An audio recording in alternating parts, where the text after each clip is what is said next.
একদিন ঈশ্বর যোহনকে বলছে, যোহন তুমি কি দেখিতেছ? তখন যোহন বলছে, প্রভু আমি একখানি পুস্তক দেখিতেছি। তখন ঈশ্বর তাকে বলছে, তুমি ওই পুস্তকটি খেয়ে ফেলো।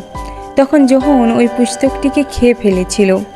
আর যোহন তখনই বলেছিল, প্রভু এই পুস্তক মধুর ন্যায় মিষ্ট লাগিল।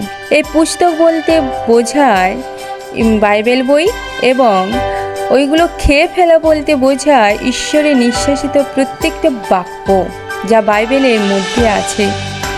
ঈশ্বর আমাদেরকে শিক্ষা দেয়, যোহন যেমন ওই দিন বাইবেল বইকে খেয়েছিল, অর্থাৎ ঈশ্বরের প্রত্যেকটা নিঃশ্বাসিত বাক্যকে পড়েছিল এবং হৃদয়ে সঞ্চয় করেছিল, সেইরূপ আমরাও যেন তাই করি।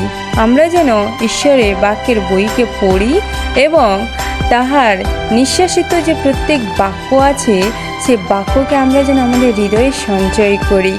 আমেন।